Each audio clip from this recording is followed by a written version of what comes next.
And for more on the nexus of the Clinton candidacy and Karl Rove, we'll turn to our own Johnathon Alter, senior editor at Newsweek magazine. Hello, John. Hi, Keith.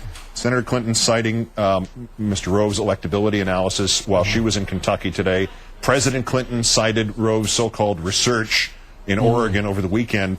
At what point does somebody who's been endorsed by Richard Mellon-Scaife, who compliments Fox News, and who touts Karl Rove's math ability, actually cease to be a Democrat anymore?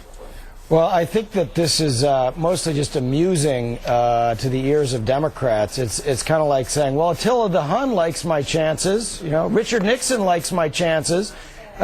Remember, we're talking here about a Democratic primary, and Karl Rove is at the very top of their demonology. And so the idea that, that somehow he's a credible source for how this thing is going to go, most Democrats are assuming that Karl Rove is not telling the truth, that he's got some ulterior motive for whatever his agenda is. Now, I'm not saying that's necessarily true. It may be that Rove's analysis is perfectly respectable, but it's certainly not a credible one for Democrats. And actually, if you look at most of the analyses, they're kind of all over the lot. You can make a case that Hillary would be a stronger general election candidate because of her strength relative to Obama in states like Ohio and Pennsylvania.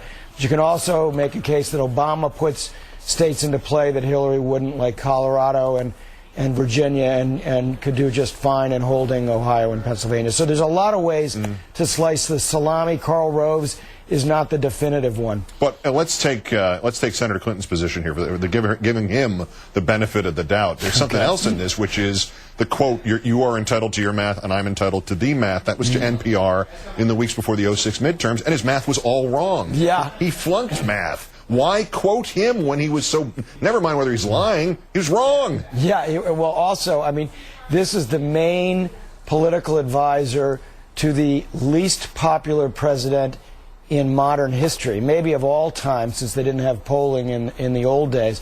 So this is a guy who, used to be thought of as a political genius. Hillary's kind of operating on 2004 time by citing Rove as some kind of political expert because his judgment has been horrendous. His advice to President Bush has been horrendous. Historians will be very, very harsh about his political judgment, other than getting through the 2004 election. And instead of creating a new Republican majority, he all but destroyed the Republican Party. Before this Rove stuff broke today, there had been a lot of things in the wind that suggested the Democratic Party, including Senator Clinton, was working towards unity.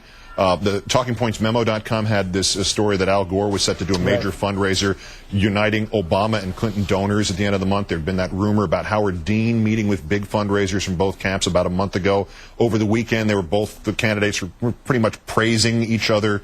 In light of that, is this an aberration? Should we wait till Wednesday, aftermaths of Oregon and Kentucky, to decide, or where are we in terms of sort of smoothing over the waters? Those stories are all true. This thing behind the scenes is winding down.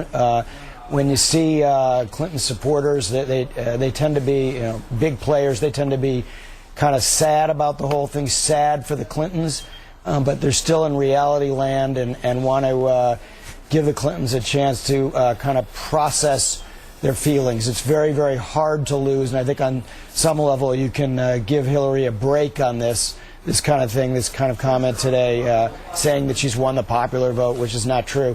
These kinds of things, because it is so hard to lose. She's tired, and in many ways she's run a campaign full of grit. Well, I guess it's 7 words. You're down to relying on Karl Rove. Maybe that you need to process. Maybe that's the answer right there. Johnathon Alter of Newsweek and MSNBC. As always, John, thanks. Thanks, Keith.